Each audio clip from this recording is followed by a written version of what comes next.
Capítulo 12. O Natal se aproximava. Certa manhã, em meados de dezembro, Hogwarts acordou coberta com mais de 1 metro de neve.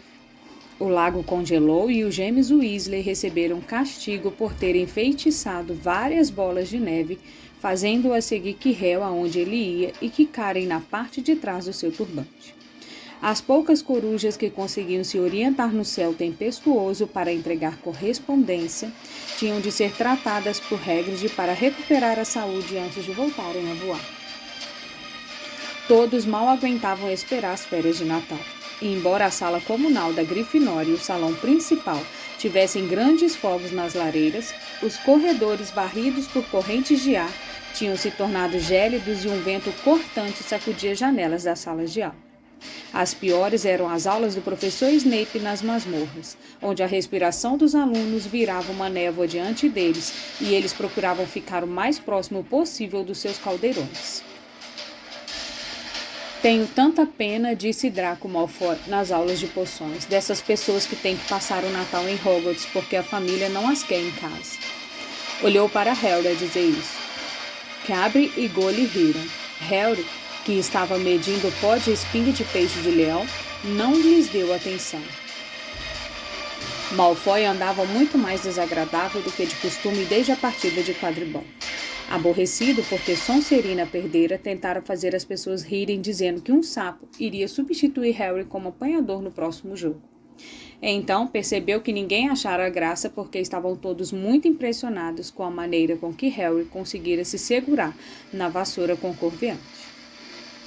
Por isso Draco, invejoso e zangado, voltara a aperrear Harry dizendo que não tinha família como os outros. Era verdade que Harry não ia voltar à Rua dos Alfineiros para o Natal. A professora Minerva passara a semana anterior fazendo uma lista dos alunos que iam ficar em Hogwarts no Natal e Harry assinara seu nome na mesma hora. Não sentia nenhuma pena de si mesmo. Provavelmente aquele seria o melhor Natal que já tivera. Rony e os irmãos também iam ficar, porque o senhor e a senhora Weasley iam à Romênia visitar Carlinhos. Quando deixaram as masmorras ao final da aula de poções, encontraram um grande tronco de pinheiro bronqueando o corredor à frente. 2 pés enormes que apareciam por baixo do tronco e alguém bufando alto denunciou a todos que Hagrid estava por trás deles. Oi, Rubio, quer ajuda? Perguntou Rony, metendo a cabeça por entre os ramos. Não, estou bem, obrigado, Rony. Você se importaria de sair do caminho? Ouviu-se a voz arrastada e seca de Draco atrás deles. Está tentando ganhar uns trocadinhos, Weasley? Vai ver que quer virar guarda-caça quando terminar Hogwarts. A cabana de Rubio deve parecer um palácio comparado ao que sua família está acostumada. Rony avançou para Draco justamente na hora em que Snape subia as escadas. Weasley? Rony largou a frente das vestes de Draco. Ele foi provocado, professor Snape, explicou Hagrid, deixando aparecer por trás da árvore a cara peluda. Draco ofendeu a família dele. Seja por que for, brigar é contra o regulamento de Hogwarts. Hagrid, disse Snape insinuante. 5 pontos a menos para a Grifinória. Weasley, e dê graças a Deus por não ser mais. Agora vamos andando todos vocês. Draco, Crabbe e Goyle passaram pela árvore com brutalidade, espalhando folhas para todo lado com um sorriso nos rostos. Eu pego ele, prometeu Rony, rilhando os dentes às costas de Draco. Um dia desses eu pego ele. Odeio os dois, disse Harry, Draco e Snape. Vamos, ânimo, o Natal está aí, disse Hagrid. Vou lhes dizer o que vamos fazer. Venham comigo ver o salão principal. Está lindo. Então os 3 acompanharam Hagrid e sua árvore até o salão principal, onde a professora Minerva e o professor Flitwick estavam trabalhando na decoração para o Natal. Ah, Hagrid, a última árvore. Ponha naquele canto ali, por favor. O salão estava espetacular. Festões de azevinho e viscos pendurados em toda a volta das paredes e nada menos que 12 enormes árvores de Natal estavam dispostas pelo salão, umas cintilando com cristais de neves, outras iluminadas por centenas de velas. Quantos dias ainda falta até as férias? Perguntou Hagrid. 1, respondeu Hermione. Ah, isso me lembra. Harry e Rony, falta meia hora para o almoço. Devíamos estar na biblioteca. E é mesmo, disse Rony, despregando os olhos do professor Flitwick, que fazia sair bolhas azuis da ponta da varinha e as levava para cima dos galhos da árvore que acabara de fazer. Biblioteca? Espantou-se Hagrid acompanhando-os para fora da sala. Na véspera das férias? Não estão estudando demais? Ah, não estamos estudando, respondeu Harry animado. Desde que você mencionou Nicolau Flamel, estamos tentando descobrir quem ele é. Vocês o quê? Hagrid parecia chocado. Ouçam aqui, já disse a vocês, parem com isso. Não é da sua conta o que o cachorro está guardando. Só queremos saber quem é Nicolau Flamel, só isso, falou Hermione. A não ser que você queira nos dizer e nos poupar o trabalho, acrescentou Harry. Já devemos ter consultado uns 100 livros e não o encontramos em lugar nenhum. Que tal nos dar uma pista? Sei que já li o nome dele em algum lugar. Não digo uma palavra, respondeu Hagrid decidido. Então vamos ter que descobrir sozinhos, disse Rony e saíram depressa para a biblioteca, deixando Hagrid desapontado. Andavam realmente procurando o nome de Flamel nos livros desde que Hagrid deixara escapá-lo, porque de outra maneira iam descobrir o que Snape estavam tentando roubar. O problema é que era muito difícil saber por onde começar, sem saber o que Flamel poderia ter feito para aparecer um livro. Não se encontrava em grandes sábios dos séculos XX, nem em nomes notáveis da mágica no nosso tempo. Não era encontrado tampouco em importantes descobertas modernas da magia, nem em estudos dos avanços recentes na magia. E, é claro, havia também o tamanho da biblioteca em si. Dezenas de milhares de livros, milhares de prateleiras, centenas de corredores estreitos. Hermione puxou uma lista de assuntos e títulos que decidira pesquisar enquanto Rony se dirigira a uma carreira de livros e começou a tirá-los da prateleira aleatoriamente. Harry vagou até a seção reservada. Vinha pensando há algum tempo se Flamel não estaria ali. Infelizmente, o estudante precisava de um bilhete assinado por um professor para consultar qualquer livro reservado, e ele sabia que nenhum jamais lhe daria o bilhete. Eram livros que continham poderosa magia negra jamais ensinada em Hogwarts e somente lida por alunos mais velhos que estudavam no curso avançado de defesa contra as artes das trevas. O que é que você está procurando, menino? Nada, disse Harry. Madame Pince, a bibliotecária, apontou-lhe um espanador de penas. Então é melhor sair daqui. Vamos, fora. Desejando ter sido um pouco mais rápido em inventar alguma história, Harry saiu da biblioteca. Ele, Rony e Hermione já tinham concordado que era melhor não perguntar a Madame Pince onde poderia encontrar Flamel. Tinha certeza de que ela saberia informar, mas não podiam arriscar que Snape ouvisse o que andavam tramando.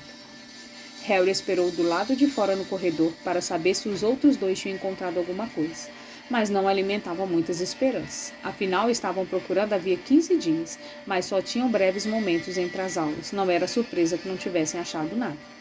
O que realmente precisava era de uma longa busca sem Madame Pince bafejar o pescoço deles. 5 minutos depois, Rony e Hermione se reuniram a ele, balançando negativamente a cabeça e foram almoçar. Vocês vão continuar procurando enquanto eu estiver fora, não vão? Recomendou Hermione. E me mandem uma coruja se encontrarem alguma coisa. E você poderia perguntar aos seus pais se sabem quem é Flamel, disse Rony. Não haveria perigo em perguntar a eles. Nenhum perigo, os dois são dentistas. Uma vez começadas as férias, Rony e Harry estavam se divertindo à beça para se lembrar de Flamel. Tinham um dormitório só para eles e a sala comunal estava muito mais vazia do que o normal. Por isso, podia usar as poltronas confortáveis ao pé da lareira. Sentavam-se a toda hora para comer tudo que pudessem espetar em um garfo de assar. Pão, bolinhos, marshmallows e tramavam maneiras de fazer Draco ser expulso, o que se divertiam em discutir mesmo que não fossem produzir resultados. Rony também começou a ensinar Harry a jogar xadrez de bruxo. Era exatamente igual a xadrez de trouxa, exceto que as peças eram vivas, o que fazia parecer que a pessoa estava dirigindo tropas em uma batalha. O jogo de Rony era muito velho e gasto. Como tudo mais que possuía, pertencer em tempos a alguém da família, no caso ao seu avô. No entanto, a velhice das peças não era um empecilho. Rony as conhecia tão bem que nunca tinha dificuldade de mandá-las fazer o que ele queria. Harry jogava com peças de Seamus Finnegan que lhe emprestara e essas não confiavam nada nele. Ainda não era um bom jogador e elas não paravam de gritar conselhos variados, o que o confundia. Não me mande para lá, não está vendo o cavalo dele? Mande ele, podemos nos dar o luxo de perder ele? Na noite de Natal, Harry foi para a cama pensando com ansiedade na comida e na diversão do dia seguinte, mas sem esperar nenhum presente. Quando acordou cedo na manhã seguinte, porém, a primeira coisa que viu foi uma pequena pilha de embrulhos ao pé de sua cama. Feliz Natal, disse Rony sonolento, enquanto Harry pulou da cama e vestiu o roupão. Para você também, falou Harry. Olhe isso, ganhei presentes? É o que você esperava, nabos? Respondeu Rony, virando-se para sua pilha, que era bem maior do que a de Harry. Harry apanhou o pacote de cima estava embrulhada em papel pardo grosso e trazia escrito em garranchos para Harry de Hagrid. Dentro havia uma flauta tosca de madeira. Era óbvio que Hagrid a entalhara pessoalmente. Harry soprou, parecia um pouco como um pio de coruja. Um segundo embrulho muito pequeno continha um bilhete. Recebemos sua mensagem e estamos enviando seu presente. Tio Walter e tia Petúnia. Presa com fita adesiva, na nota havia uma moeda de 50 pence. Que simpático, exclamou Harry. Rony ficou fascinado pela moeda. Que esquisito, disse ele. Que formato, se é dinheiro? Pode ficar com ela, disse Harry rindo-se ao ver a satisfação de Rony. Rubio, minha tia e meu tio. E quem mandou esses? Acho que sei que mandou esse, disse Rony, ficando um pouco vermelho e apontando para um embrulho disforme.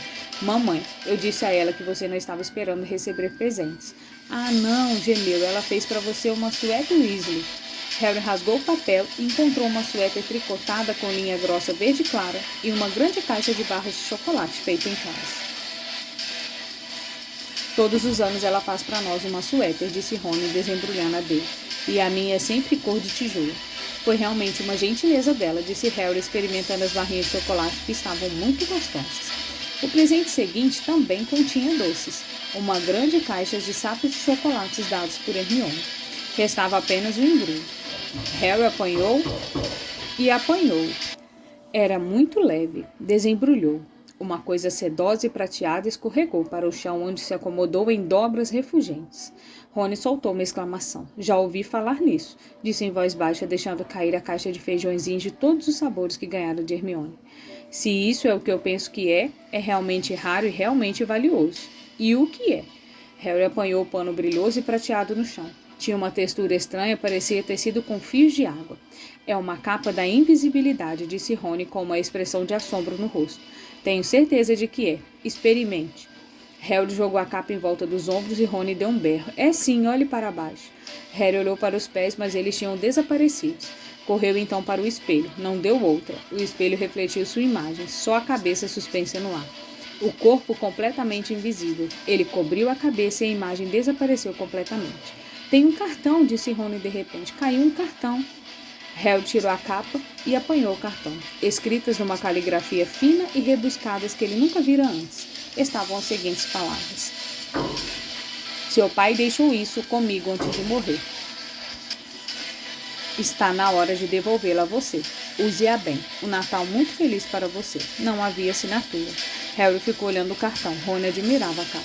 Eu daria qualquer coisa para ter uma dessas. Qualquer coisa. Que foi? Nada. Harry estava se sentindo muito estranho. Que mandara a capa? Será que pertencera mesmo ao seu pai? Antes que pudesse dizer ou pensar qualquer outra coisa, a porta do dormitório se escancarou e Fred e George Weasley entraram aos pulos. Harry rapidamente deu um sumiço na capa. Por ora não tinha vontade de compartilhá-la com mais ninguém. Feliz Natal! Ei, olhe só, o Harry ganhou uma suéter Weasley também. Fred e George estavam usando suéteres azul com a gola F e outra com a gola J. Mas a do Harry é melhor do que a nossa, comentou Fred, erguendo a suéter de Harry. Ela com certeza capricha mais se a pessoa não é da família. Por que você não está usando a sua? Perguntou George. Vamos, vista logo, elas são ótimas e quentes. Detesto cor de tijolo, lamentou-se Rony desanimado enquanto vestia a suéter. Pelo menos você não tem uma letra na sua, comentou George. Ela deve pensar que você não esquece o seu nome. Mas nós não somos burros, sabemos que chamamos Fred e George. Que barulheira é essa? Percy Weasley meteu a cabeça para dentro da porta, com um olhar de censura. Era visível que já desembrulhara metade dos seus presentes, porque trazia também uma suéter grossa pendurada no braço, que Fred logo agarrou. M de monitor. Vista logo, Percy, todos estamos usando as nossas. Até Harry ganhou uma. Eu não quero, disse Percy com a voz embargada, enquanto James forçava um suéter por sua cabeça, entortando seus óculos. E você hoje não vai se sentar com os monitores, disse George. Natal é uma festa da família. E os dois carregaram Percy para fora do quarto com os braços presos dos lados pela suéter. Harry nunca tivera em toda a vida um almoço de Natal igual aquele. Sem perus gordos assados, montanhas de batatas assadas e cozidas, travessas de salsichas, terrinas de ervilhas passadas na manteiga, molheiras com uva do monte em molho espesso e bem temperado. E a pequenos intervalos sobre a mesa, pilhas de bombinhas de bruxo. Essas bombinhas fantásticas não se pareciam nada com as bombinhas fracas dos trouxas que os Dursley em geral compravam, cheias de brinquedinhos de plásticos e chapéus de papel fino. Harry puxou a ponta de uma bombinha de bruxo com Fred e ela não deu apenas um estalinho. Ela explodiu com o ruído de um canhão e envolveu-os em uma nuvem de fumaça azul enquanto caíam de dentro um chapéu de almirante e vários camundongos brancos vivos. Na mesa principal, Dumbledore tinha trocado o chapéu de bruxo por um tocado florido e ria alegremente de uma piada que o professor Flitwick acabara de ler para ele. Pudins de Natal flamejantes seguiam-se ao peru. Percy quase quebrou os dentes com uma foice de prata que estava escondida em sua fatinha. Harry observava o rosto de Hagrid ficar cada vez mais vermelho à medida que pedia mais vinho e acabou beijando a bochecha da professora Minerva, a qual, para espanto de Harry, rira e corara o chapéu de bruxa enviesado na cabeça. Quando Harry finalmente saiu da mesa, estava levando uma montanha de brinquedo das bombinhas, inclusive uma embalagem de balões luminosos e não explosivos, um kit para cultivar capixingui, a planta símbolo de Hogwarts, e um jogo de xadrez de bruxo. Os camundongos brancos tinham desaparecido e Harry teve a desagradável sensação de que eles iam acabar virando um jantar de Natal para a Madame Norra. Harry e os Weasley passaram uma tarde muito alegre ocupados em uma furiosa guerra de bola de neve. Depois, frios, molhados e ofegantes, voltaram para junto da lareira na sala comunal de Grifinória, onde Harry estreou seu novo jogo de xadrez, perdendo espetacularmente para Ron. Suspeitou que não teria levado uma surra tão grande se Percy não tivesse tentado ajudá-lo tanto. Depois de lancharem sanduíches de peru, bolinhas, gelatina e bolo de frutas, todos se sentiram demasiado fartos e sonolentos para fazer outra coisa, senão sentar e assistir a Percy correr atrás de Fred e George por toda a torre de Grifinória porque eles tinham furtado seu crachá de monitor. Foram o melhor Natal da minha vida, de Harry. No entanto, um fundinho da cabeça alguma coisa o incomodara o dia inteiro. Somente quando finalmente se deitou é que teve tempo para pensar nela. A capa invisível e a pessoa que a mandara. Rony, cheio de peru e bolo e sem nenhum mistério para perturbá-lo, caiu no sono assim que puxou as cortinas de sua cama de dócil. Harry debruçou-se pela borda da cama e puxou a capa que escondera ali. Do seu pai. Aquilo fora do seu pai. Ele deixou o tecido escorregar pelas mãos, mais macio do que seda, leve como o ar. Use-a bem, dissera o cartão. Tinha de experimentá-la agora. E saiu da cama e se enrolou na capa. Olhando para as pernas, viu apenas o luar e as sombras. Era uma sensação muito engraçada. Use-a bem. De repente, Harry se sentiu completamente acordado. Toda a Hogwarts se abria para ele com esta capa. Sentiu-se tomado de excitação em pé ali na escuridão silenciosa. Podia ir a qualquer lugar com a capa. Qualquer lugar, e Flick jamais saberia. Rony resmungou adormecido. Será que Harry devia acordá-lo? Alguma coisa o deteve, a capa do seu pai. Sentiu que desta vez, a primeira, queria usá-la sozinho. E saiu sorrateiro do dormitório, desceu as escadas, atravessou a sala comunal e passou pelo buraco do retrato. Quem está aí? Perguntou enganiçada a mulher gorda. Harry não respondeu. Saiu depressa pelo corredor. Aonde deveria ir? Parou, coração acelerado, e pensou. E então lhe ocorreu, a sessão reservada na biblioteca. Poderia ler o tempo que quisesse, o tempo que precisasse para descobrir quem era Flame. Foi então puxando a capa para bem junto do corpo ao andar. A biblioteca estava escura como breu e muito estranha. Harry acendeu uma luz para enxergar o caminho entre as fileiras de livros. A lâmpada parecia que estava flutuando no ar, e embora Harry sentisse que seu braço a sustentava, aquela visão lhe deu arrepios. A seção reservada era bem no fundo da biblioteca. Saltando com cautela a corda que separava esses livros do resto da biblioteca, ele ergueu a lâmpada para ler os títulos. Eles não lhe informavam muita coisa. Suas letras descascadas e esmaecidas formavam dizeres em línguas que Harry não entendia. Algumas nem sequer tinham título. Um livro tinha uma mancha escura que fazia lembrar horrivelmente de sangue. Os pelos na nuca de Harry ficaram em pé. Talvez fosse imaginação dele, talvez não. Mas achou que ouvia um sussurro inaudível vindo dos livros, como se ele soubesse que havia alguém ali que não deveria estar. Precisava começar por alguma parte. Pousando com cuidado a lâmpada no chão, ele procurou a prateleira mais baixa um livro que parecesse interessante.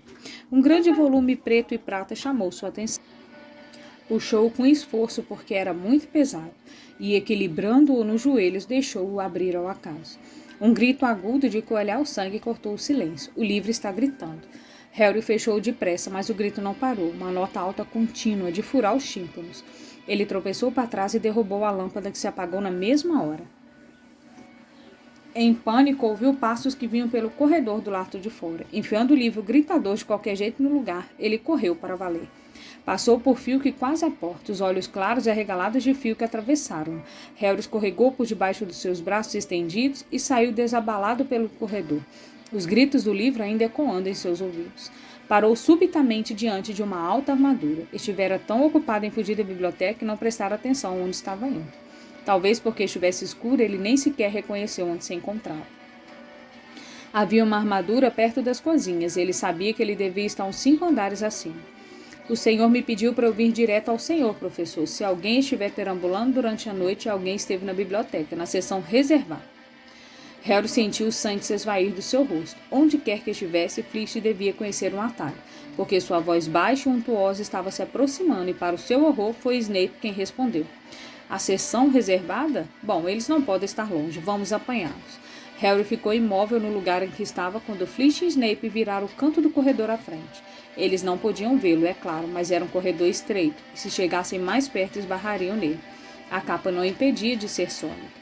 Recuou o mais silenciosamente que pôde. Havia uma porta entreaberta à sua esquerda. Era sua única esperança. Esgueirou-se por ela, prendendo a respiração, tentando não empurrá-la, e para o seu alívio conseguiu entrar no aposento sem que percebessem nada.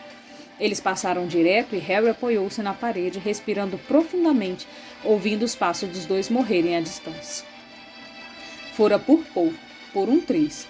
Passaram-se alguns segundos até ele reparar em alguma coisa no aposento em que se esconderam. Parecia uma sala de aula fechada. Os vultos escuros das mesas e cadeiras se amontoavam contra as paredes e havia uma cesta de papéis virada. Mas escorada na parede à sua frente, havia uma coisa que não parecia pertencer ao lugar. Alguma coisa que parecia que alguém acabara de pôr ali para tirá-lo do caminho. Era um magnífico espelho, da altura do teto, com uma moldura de talha dourada, aprumado entre 2 pés em garra. Havia uma inscrição entalhada no alto. Já livre do pânico, agora que se não ouvia sinal de Filch e Snape, Harry aproximou-se do espelho, querendo mirar-se sem ver nenhuma imagem como antes. Adiantou-se para o espelho. Teve de levar as mãos à boca para não gritar. Virou-se, seu coração batia com muito mais fúria do que quando o livro gritara. Porque não vira somente a própria imagem no espelho, mas a de uma verdadeira multidão por trás dele. Mas o quarto estava vazio. Respirando muito depressa, ele se virou lentamente para o espelho. Lá estava ele, refletindo, parecendo branco e assustado, e lá estavam refletidas às suas costas pelo menos outras 10 pessoas. Harry espiou por cima do ombro, mas continuava a não haver ninguém mais. Ou será que eram todos invisíveis também? Será que estava de fato um aposento cheio de gente invisível, e o truque desse espelho é que ele refletia tudo, invisível ou não? Olhou para o espelho outra vez. Uma mulher parada logo atrás de sua imagem sorria e lhe acenava. Ele esticou a mão e sentiu o ar atrás dele. Se ela estivesse realmente ali, ele a tocaria, pois suas imagens estavam muito próximas, mas ele pegou apenas o ar. Ela e os outros só existiam no espelho. Era uma mulher muito bonita. Tinha cabelos a caju e os olhos são iguaizinhos aos meus. Harry pensou acercando-se um pouco mais do espelho, verde vivo, exatamente no mesmo formato. Mas então reparou que ela estava chorando, sorrindo, mas chorando ao mesmo tempo. Um homem alto, magro, de cabelos negros, parado ao lado dela, abraçou-a. Usava óculos e seu cabelo era muito rebelde. Espetava na parte de trás como a de Harry. Harry estava tão perto do espelho agora que seu nariz quase encostava em sua imagem. Mamãe, murmurou. Papai. Eles apenas olharam para ele sorrindo e lentamente Harry olhou para os rostos das outras pessoas no espelho e viu os outros pares de olhos verdes iguais ao seu, outros narizes como o seu, até mesmo um velhote que parecia ter os mesmos joelhos ossudos que ele. Harry estava olhando para sua família pela primeira vez na vida. Os Potter sorriam e acenaram para Harry, e ele retribuiu o olhar carente, as mãos comprimindo o espelho como se esperasse entrar por dentro dele e alcançá-los. Sentiu uma dor muito forte no peito, em que se misturavam a alegria e a terrível tristeza.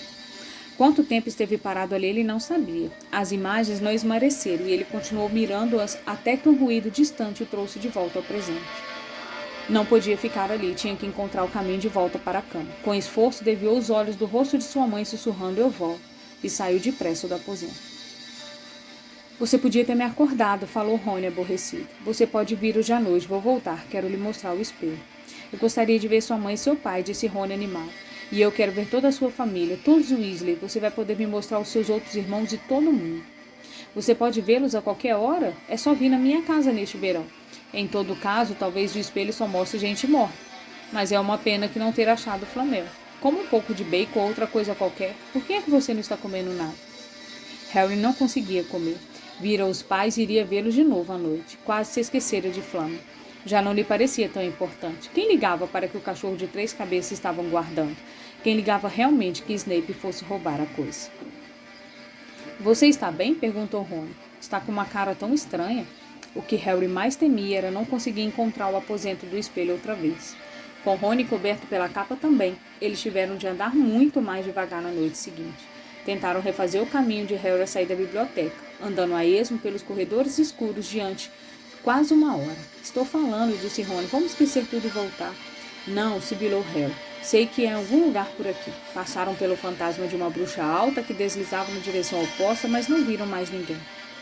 Na hora em que Rony começou a reclamar que seus pés estavam dormentes de frio, Harry identificou a armadura. É aqui, logo aqui. Eles empurraram a porta. Harry deixou cair a capa dos ombros e correu para o espelho. Lá estavam eles. Sua mãe e seu pai sorriam ao vê-lo. Está vendo? Harry cochichou. Não consigo ver nada. Olhe eles todos ali, montes deles. Só consigo ver você. Olhe direito, vamos, fica onde estou. Harry deu um passo para o lado, mas com Rony diante do espelho não conseguiu ver mais sua família, apenas Rony com seu pijama de lã escocesa. Rony, porém, estava mirando a própria imagem petrificada. Olhe só para mim, exclamou. Você está vendo toda a sua família à sua volta? Não, estou sozinho, mas estou diferente. Pareço mais velho e sou o chefe dos monitores. O quê? Estou usando um crachá igual ao do Gui. E estou segurando a taça das casas, a taça de quadribol. Sou capitão do time de quadribol também. Rony despregou os olhos dessa visão magnífica para olhar excitado para Harry. Você acha que esse espelho mostra o futuro? Como pode mostrar? Minha família está toda morta. Me deixe dar outra espiada. Você teve o espelho só para você a noite passada. Me deixe olhar mais um pouco. Você só está segurando a taça de quadribol. Que interesse tem isso? Eu quero ver os meus pais. Não me empurre. Um ruído repentino do lado de fora no corredor pôs fim à discussão dos dois. Não tinham se dado conta de como estavam falando alto. Depressa, Rony atirou a capa de volta para cobri-los na hora que os olhos luminosos de Madame Norra apareceram à porta. Rony e Harry ficaram imóveis, ambos pensando a mesma coisa. Será que a capa fazia efeito para os gatos? Passando um tempo que pareceu na eternidade, ela se virou e foi embora. Isto é perigoso, ela pode ter ido buscar o Filch. Aposto que nos ouviu. Vamos. E Rony puxou Harry para fora do quarto. A neve ainda não derretera na manhã seguinte. Quer jogar xadrez, Harry? Convidou Rony. Não. Por que não descemos para visitar Rubio? Não, vai você. Sei o que é que você está pensando, Harry. Naquele espelho. Não volte lá hoje à noite. Por que não? Não sei. Estou com uma intuição ruim. De qualquer forma, você já escapou por um triz muitas vezes. Demais. Filch, Snape, Madame Norra estão andando por lá. E daí se eles não conseguem ver você? E se esbarrarem em você? E se você derrubar alguma coisa? Você está falando igual a Hermione. Estou falando sério, Harry. Não vai não. Mas Harry só tinha um pensamento na cabeça. Voltar para a frente do espelho. E Rony não ia detê-lo. Naquela terceira noite, ele encontrou o caminho ainda mais rapidamente do que nas anteriores. Andava tão depressa que sabia o que estava fazendo mais barulho do que seria sensato. Mas não encontrou ninguém. E lá estavam sua mãe e seu pai sorrindo de novo para ele. E um dos seus avós acenava feliz com a cabeça. Harry se abaixou para sentar no chão diante do espelho. Não havia nada que pudesse impedi-lo de ficar ali a noite inteira com a família. Nada. A não ser... Então, outra vez aqui, Harry. Harry sentiu como se suas tripas tivessem congelado. Olhou para trás. Sentado em uma das mesas, junto à parede, estava ninguém menos que Alvo Dumbledore. Harry deveria ter passado direto por ele. Tão desesperado estava para chegar ao espelho que nem reparara. Eu não vi o senhor. É estranho. É estranho como você pode ficar míope quando está invisível, disse Dumbledore, e Harry sentiu alívio ao ver que ele sorria. Então, continuou Dumbledore, escorregando da cadeira até o chão para se sentar ao lado de Harry. Você, como centenas antes de você, descobriu os prazeres do espelho de Ogesed. Eu não sabia que se chamava assim, professor, mas espero que a essa altura você já tenha percebido o que ele faz. Bom, me mostra a minha família. E mostrou seu amigo Rony como chefe dos monitores. Como é que o senhor soube? Eu não preciso de uma capa para me tornar invisível, disse Dumbledore com brandura. Agora você é capaz de concluir o que é que o espelho de Ogesed mostra a todos nós? Harry sacudiu negativamente a cabeça. Deixe-me explicar. O homem mais feliz do mundo poderia usar o espelho de Ogesed como um espelho normal. Ou seja, ele oraria e se veria exatamente como é. Isso o ajuda a pensar? Harry pensou Então respondeu lentamente: Ele nos mostra o que desejamos, seja o que for que desejemos. Sim e não, disse Dumbledore. Mostra-nos nada mais, nada menos do que o desejo mais íntimo, mais desesperado de nossos corações. Você que nunca conheceu a sua família, a vê de pé à sua volta. Ronald Weasley, que sempre teve os irmãos a lhe fazerem sombra, vê-se sozinho melhor que todos os irmãos. Porém, o espelho não nos dá nem o conhecimento e nem a verdade. Já houve homens que definharam diante dele, fascinados pelo que viram, ou enlouqueceram sem saber se o que o espelho mostrava era real ou sequer possível. O espelho vai ser levado para uma nova casa amanhã, Harry, e peço que não volte a procurar. Se algum dia o encontrar, estará preparado. Não faz bem viver sonhando e se esquecer de viver, lembre-se. E agora, por que você não põe essa capa admirável outra vez e vai dormir? Harry se levantou. Professor, Dumbledore, posso lhe perguntar uma coisa? Obviamente você acabou de me perguntar, sorriu Dumbledore, mas pode me perguntar mais uma coisa. O que é que o senhor vê quando se olha no espelho? Eu me vejo segurando um par de grossas meias de lã. Harry arregalou os olhos. As meias nunca são suficientes, mas o Natal chegou e passou e não ganhei nenhum par. As pessoas insistem em me dar livros. Foi somente quando estava de volta à cama que ocorreu a Harry que talvez Dumbledore não tivesse dito a verdade. Mas pensou enquanto empurrava perebas para longe do seu travesseiro. Fizeram uma pergunta muito pessoal.